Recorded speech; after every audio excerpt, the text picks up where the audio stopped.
Welcome to Emergence with Elira, where we explore the fusion of spirituality, psychology, energetics, and entrepreneurship. I'm Elira Tichkuti, your guide on this journey into unfolding new, conscious, heart-based business paradigm and our own emergence through that. I want to talk about how to build meaningful, sustainable businesses that truly resonates with our essence, our integrity, capacity, soft power, and extrasensory, sensitive nature, while redefining success in today's world. So first of all, I want to thank you today for making this podcast alive, for responding to me via emails or via Elira Flow Telegram channel, how the podcast episode touched you, how it personally landed for you. I love to read that. I love that you share this podcast and with relevant people, and I love your ratings as well, because that helps me to be more visible and to reach more people who needs to hear that. So first of all, thank you so much for that. And that's what keeps me going, and that's why I want to share more and more. It's all about connection, right? And today I want to talk about the topic of healership, because a lot of spiritual people, a lot of sensitive, creative, big heart, big soul people are entering a business world. That's for me also the part of a new business paradigm. Like the power game is changing, the concept, how we do business is changing, and the people who are entering this business world, entrepreneurship world, also changing. But today specifically, I want to talk about this kind of type of season or type of people who entering business world and entrepreneurship journey. And one of the biggest struggles that I see, one of the biggest obstacles or like stuck points that I meet them with. And that point is they stuck in a healership cycle. And there's nothing wrong with a healership cycle. There is season in our lives where when we start to wake up, when we start to do inner work, there's a deep cleanup that needs to happen. When I notice, like when we really start to deep dive into that, there's like few years that it's almost we do just that. And that's very important, very much needed. And it takes almost all of your life. And it also, of course, ripples through all areas of your life. There's a huge cleanup needs to happen. The people change, the way you share your gifts change, the way you earn income, the inner work you're doing is massive. So I just want to say, I want to honor that season. It's crucial, it's important, it's massive. And more importantly, if you didn't do that work, that foundational, like deep trauma work, maybe my work also will not resonate as deep as it actually can, because I'm meeting people in the season after that. But the thing is, there's a shadow side of this healership cycle. You can get really stuck in the healing lens because there's always something to heal. There's always something to deep dive into. And especially if you have been doing that for years, it becomes the identity. You start to look your life and everything and all the triggers and the problems and your dreams through the lens of healership. The focus, the filter goes to that. But healing also is very draining. It's very muddy. It's not comfortable. It's hard work. It requires a lot of emotional power, a lot of energetic, a lot of spiritual power, physical power. It's very capacity demanding job. So I don't know if you notice if that resonates with you. At a certain point, if you're stuck into that constant healership cycle and this filter of healership, purging one thing after another and looking almost like selecting and looking and going there all the time, you may start feeling really depleted. Your world becomes quite small because you're not building, you're healing. And then at a certain point, there's even the shadow side of addiction to the healing and hiding behind the healing. It becomes a bit of distraction or detour for you to really step into your power, really make important decisions, and take action, and really fully claim your life. And that's why sometimes it's not so much about healership and staying there. We need more leadership. Leadership to build your capacity to build what you want within yourself, who you want to become. What do you want to see, be, build, create, experience in this life? What are your desires? What is expansive possibilities that you want to anchor and experience? It's a choice. We underestimate the power of choice sometimes. And when you're into that lens, looking life through the lens of healership, you may stuck a little bit into that victimhood mode. Like there's never ending story. There's another thing to fix. There's something wrong with you. And when I talk about self-leadership capacity, I'm talking about let's figure out what's right about you. Let's figure where do you thrive the most. Let's figure how to be the most anchored person, like how to anchor the most of your potential as well in this life, how to build and create and claim this more space in the world. It's very, very different lens. How to access and hold and allow more joy and inner peace and gratitude and pleasure. These are the things that build your capacity. These are the things that fuel your energy, that builds energy in you. Thinking about like, what do I desire? What I dream about? What is that potential? What is that vision that I feel is brewing inside? How can I hold the bigness that wants to come through me? Who do I need to become to match that? Is very different story, focus, and approach than how do I need to fix? Oh, this is not working. What else is wrong with me? It's a little bit like that focus of the grass is growing where you water it. And this is very deep stuff that I'm talking. Like you really need to feel that energetically, that different state of being and relating with the world and yourself and what life brings you every day. And again, I don't want to diminish the power and importance of healing. It's massive important. I'm talking about the shadow side of it today. And sometimes we so stuck into that cycle that we don't know how to get out of it, and it feels like dead end cycle, and it feels like draining. It doesn't feel like you're building anything. And the trick is why I say we need more leadership than healership, because when you start to lead yourself on that expansion path, like and possibilities path, like the joy of building, the joy of what do I want to experience in this life? Who do I want to become? Then the healership will pop up anyway on the way. You will bump into glass ceilings that are there in anchoring that life, anchoring that business, and building that version of yourself and your life and your lifestyle if you focus on self-leadership part. When you lead yourself, at least you know you fuel yourself, you building something, you gaining the momentum. And then when the moment of healership needs to happen, it comes in. You don't sit and wait for it. You don't search for it. It knocks on the door and they say, okay, we cannot go further until you solve this one. But then you firstly have a capacity to deal with that.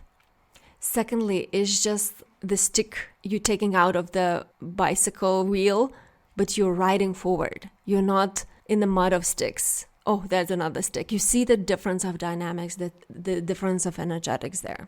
And secondly, you are in the momentum of building.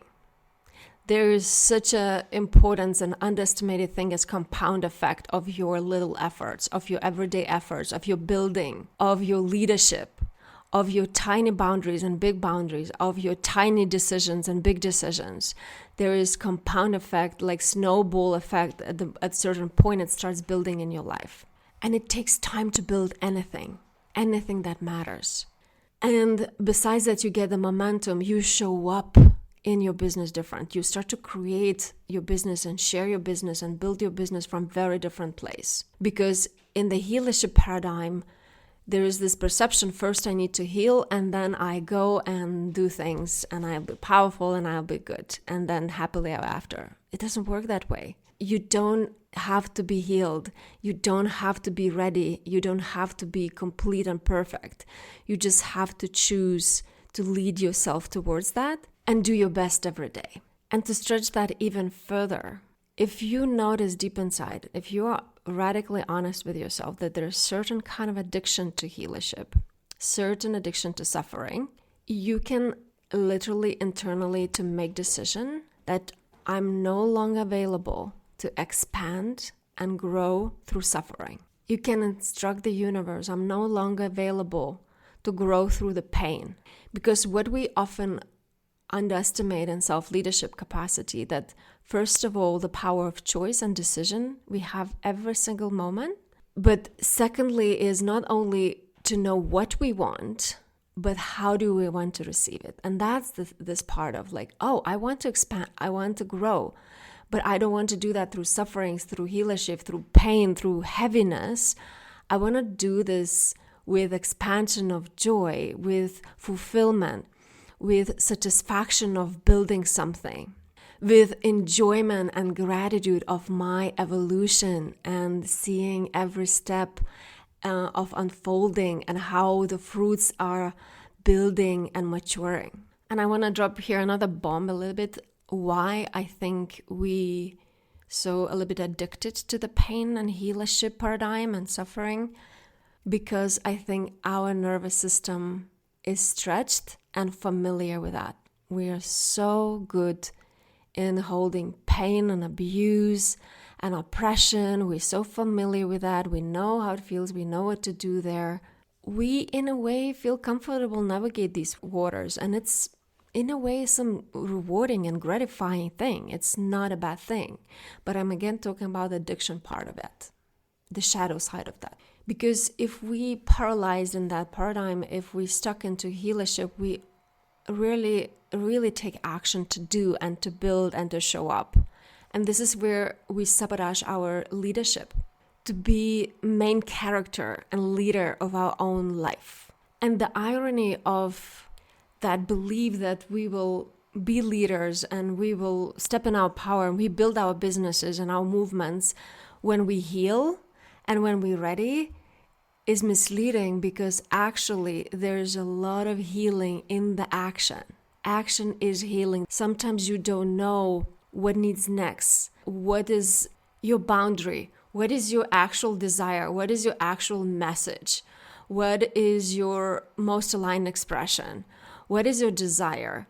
What works, what's not, until you do it. Especially if you entering in business world, if you're doing things differently, if you try to shape yourself and your body of work in the form that fits you and expresses you, works for you. There's no other way. Just do it and then fine tune, fine tune, fine tune, fine tune. You do it until you succeed. But leadership is what is driving the bus, what is leading everything. And then the healership happens when it needs to happen. It pops in, pops out, when it's ready, when it's required, and you hold that. And every level of expansion will bring new fears, new healing wounds, new triggers that you didn't have access before because you haven't been there before. But without true self-leadership, you will never get there if you only do healership. That's why my approach is so different. Though ironically, I am a healer and I am trauma-informed psychologist, but I tend to focus on the joy, on the possibility, on the expansion, on your desires, on your potential. And then ask question, not what's wrong with me, why I'm not there, but instead, who do I need to be? What do I need to do? What do I need to change? What do I need to support with to be able to match that, to be able to receive, hold, and handle that desire, that dream life, that mission I want to bring in the world? So it's not from the lens, what's wrong with me? I will never get there. It's far away. Instead of like, how can I bring that possibility closer? How can I anchor it without crashing myself?